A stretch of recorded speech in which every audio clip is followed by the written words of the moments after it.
back or welcome to my podcast called Finding Roots.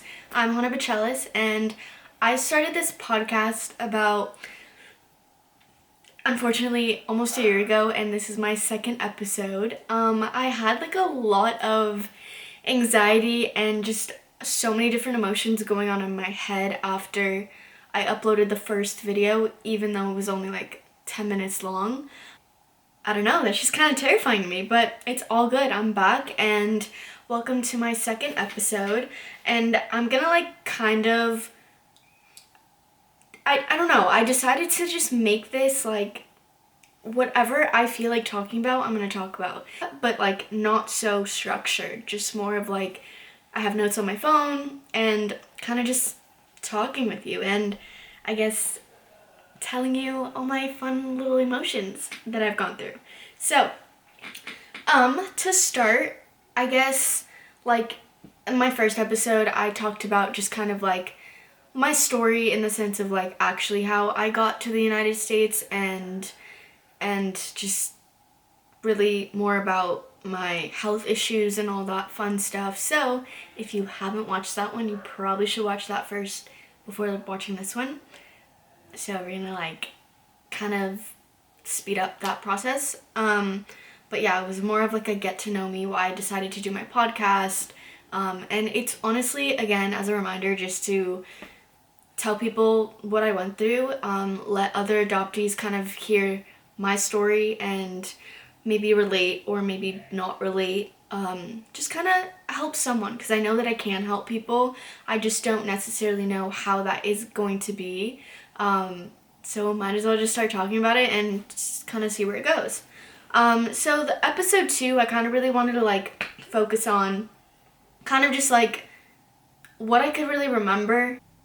I can't go back that far and be got it, that's what happened. I could do that. I can't even do that. I don't remember what happened yesterday. You know what I mean? So it's kind of, that's why I have my notes, because otherwise I'm what the heck, you know? From what I could remember, I'm putting my phone away, this is making it worse. So, from what I could really remember, I just remember coming to the United States, having no idea, anything really, from stores, what a store was, from a house, what a house was, to seeing people that actually looked nothing like me, not understanding English, because when I came here I spoke Amharic, and I feel like I should cut that out, but whatever. And obviously I didn't know anything that was happening here, so my adopted parents took me to Little Ethiopia in LA, and they spoke with someone and kind of just translated on what I wanted, because they couldn't understand me and I couldn't understand them. So it was kind of a definite language barrier. And I do remember from what my mom had told me that in that time I was super sick, so I really didn't want to do pretty much anything besides just sleep. I wasn't even hungry. They would try to feed me and I wouldn't eat because I was just super sick with my heart. And yeah, so I would say just feeling an uncertainty of what is happening, what is going on, who are these people in front of me, why am I not with my birth mom and dad. It just kind of, it felt weird. I do remember I just felt out of place, I couldn't really get comfortable. It was very hard for me to just be okay, I guess this is my new life. But I do know that especially my adopted mom, she's the most nurturing person I have ever met. And the way that she just kind of went through all these emotions with me and just helped me just smile. Excuse me. I guess you could say it was more of just an aha moment. Okay, I don't understand what this lady's trying to tell me, but I could tell there's love and affection being given to me from her, and I think that helped me warm up to just her, really. Of course, both my adopted mom and dad were both hands-on and very support, just there, but my mom, I could like feel it from her, and I think that's what helped me just get more comfortable with things. But yeah, I guess I don't know. Like this is like a lot for me to unpack, and I talk about it all the time. Or like I would, I meet people, and we end up talking about our families and this and that, and I just like remember, I'm like, this person doesn't know my story. Like they don't know that I'm adopted. They don't know I live with the white family. They don't know that I, lived in Ethiopia, had heart surgery, like all these different things. When I meet someone, I automatically sometimes assume that they know my life, and when I do talk, I'm like, oh wait, like they actually know nothing about me and like where I came from. So sometimes I'm like, okay, I kind of like that because it makes me not feel so apart from everyone, because again, I'm just another person to someone else that I just met. Or sometimes I'm like, okay, I kind of do want them to know, because being adopted it's not who I am, but it really like gets me to understand, like, that's my story. Everyone has a story. I just like, I don't know, I like, and in the beginning I didn't really want people to know that, because I was like, I just want someone to accept me for me, and not because I'm special or different, or have this unique life. Like, I truly just want them to know me for me, because at the end of the day, yes, all these things happen to me, but like I'm still me, and I'm still, I think, a very loving, caring person myself. So I think it's just kind of like I pick and choose really like who's in my circle, and I think that's extremely important, especially when I have all this life shenanigans that I go through on a day-to-day basis.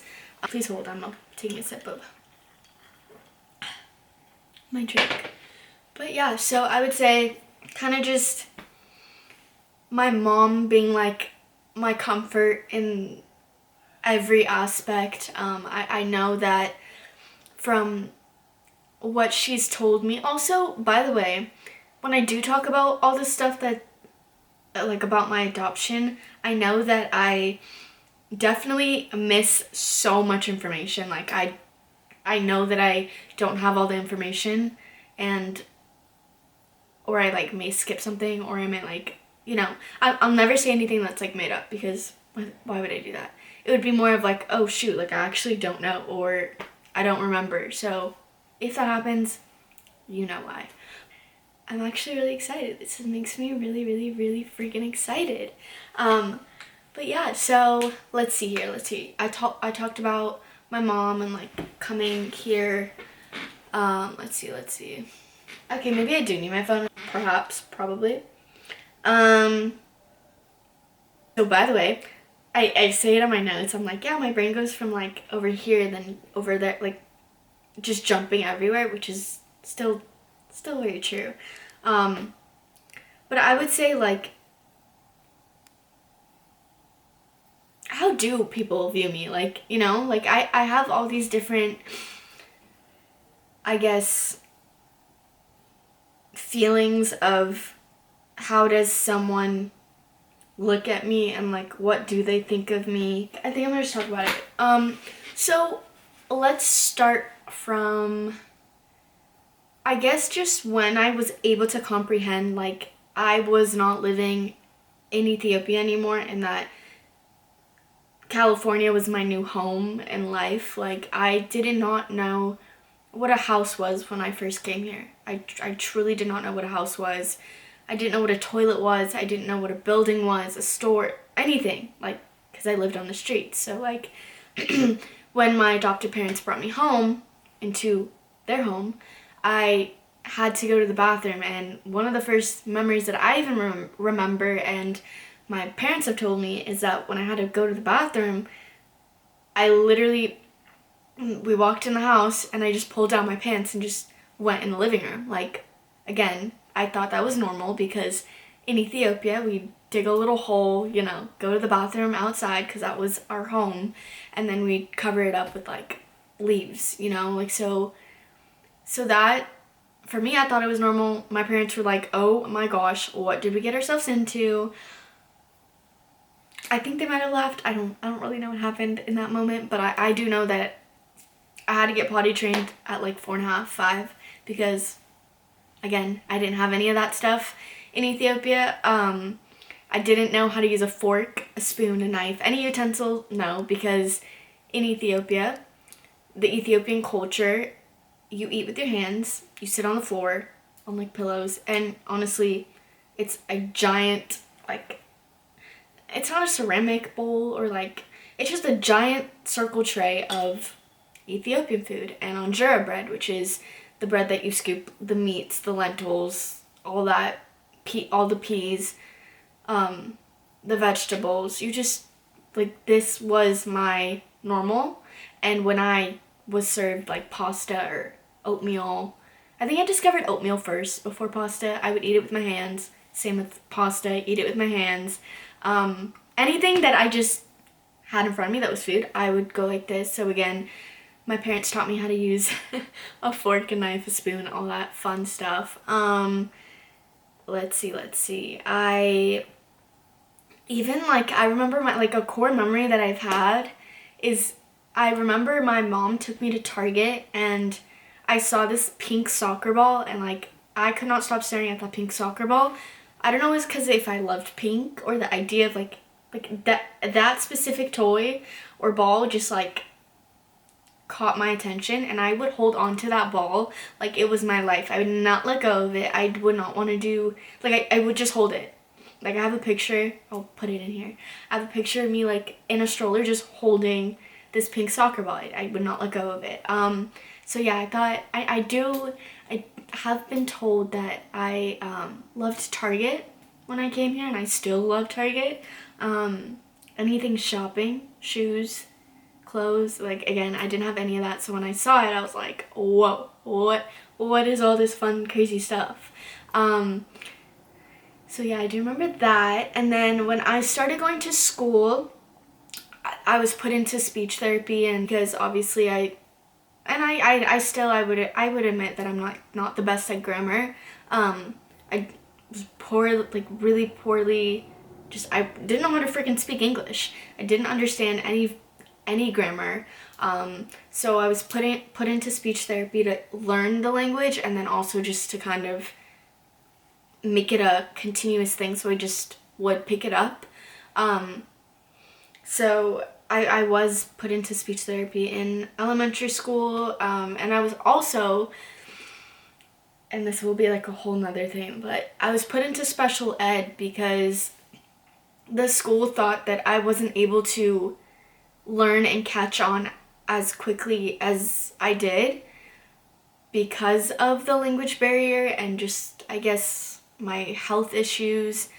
So yeah, I was put into special ed, and I remember when I was put into special ed, all those classes, like, I wanted to get out of there so fast just because I knew that I was able to learn way quicker than the majority of the kids in the class, and all of my friends that I had made were not in special ed. So, you know, when everyone's like, oh, do you have this class together? Do you have this class together? I was like, no, I don't.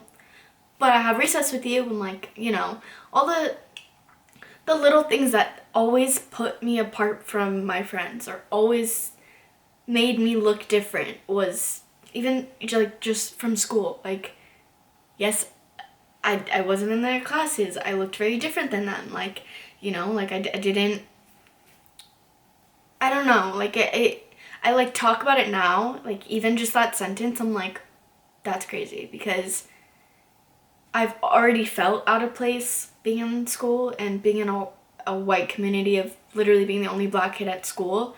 Then just talking about like being in special ed on top of that was another part that stood me out.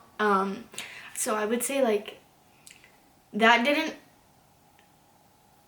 understand it. I just knew that it didn't feel right. Like, again, learning, I guess, my emotions and like how to cope with all of that, I didn't, and I kind of just was super quiet. I did make a lot of friends, and I also like didn't really have the best solid friendships because of me not really knowing myself. And again, like, honestly, who knows themselves in elementary school? If you do, or if you did, kudos to you. But I didn't. Like, it came from like my hair, like it came from my, like anything that I just was like, oh, I wish I had this, like all my friends have this, or I wish I looked like that girl because that girl's so pretty and that boy is talking to, you know, that girl over there. So I don't know, I just kind of like felt very out of place, and I didn't know how to feel normal. And I think that was a really hard part of, I guess, my elementary years, and just grasping everything and dealing with it. But yeah, I am like now, like right this very moment, I'm like already getting like a lot of emotions that are being brought up, and it kind of like scares me a minute, like a minute. See, I can't even speak because I'm scared. But it's okay, because this is what this podcast is for, and my pure intentions are to be real and raw, and like I never want to try to make something sound better than it is, because again, this is literally what I went through, so I'm going to say it, deal with it the way that I feel, and I don't want to make it sound better, because why would I do that? But yeah, like this whole point of this podcast is just kind of to go through different moments of my life and what my brain was thinking in that moment, or just how my feelings felt, like, you know, being in a new environment, you know, just learning all these different things so fast, so quickly, not understanding it at times, then quickly understanding. And it's just kind of like, I think about it and I talk about it and I'm like, how does a 4.5-year-old, 5-year-old, like at that point, just go through life and be okay, but not like, you know, like I didn't know how to express my feelings to my parents. That's one thing that I was really bad at, that they admitted to me, or I've honestly now admit, like I was really bad at expressing my feelings. I never felt like I could, not because my parents didn't let me, I just genuinely couldn't. Like I didn't want them to feel bad, I didn't want to feel bad, I didn't want others to feel bad because I felt a certain way. So my camera died on me, and unfortunately I was in a really good part of my podcast, so we're just gonna jump right back into it. As I was saying, I was talking about how when I was younger I was just really bad at talking about my feelings, especially to my parents or even anyone around me. I just felt that like no one really understood what I was going through, and I didn't really understand what I was feeling. Like I couldn't pinpoint exactly what it was. I just knew that I always had this like heavy, I felt heavy like with everything in my life. So I don't know, I was really bad at it, and eventually over the years, partially through therapy, I was able to learn how to, you know, it was okay to not be okay. And I just think that like when you're a kid going through just even growing up your whole normal life, that in itself is chaotic.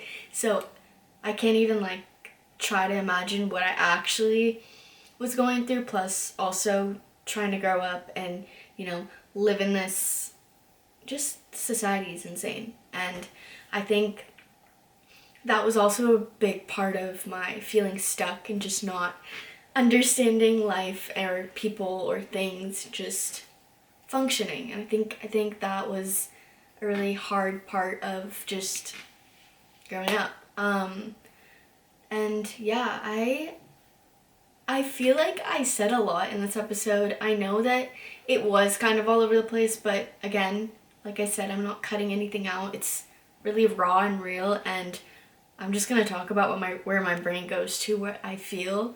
And I'm honestly so excited about doing this now. Like after I started it, like just doing this, I feel better and know that like, you know, this is for me, but obviously it's for people. It's for my family, it's for my friends, it's for strangers, it's for like any person that just wants to listen to this. It's just like, I don't know, it's kind of incredible that I'm able to do this, and I'm very proud of myself for this, and I cannot wait to just go on about all of it with everyone. And thanks for watching this episode. I'm gonna start having it to where I'm like, okay, so I'm gonna dedicate every new episode every Sunday. So every Sunday is gonna be like my pinpoint of, you know, a new episode, and being super consistent about it, so I'm able to just be like, all right, let's go. Like, I want to have my family on here. I want to have my friends on here. I want to have people who've impacted me. I want to have other adoptees on here and share their stories, and just kind of like make this a comforting space for everyone, even if you're not in it, just to listen to it. But I really appreciate everyone watching, and I hope you enjoy.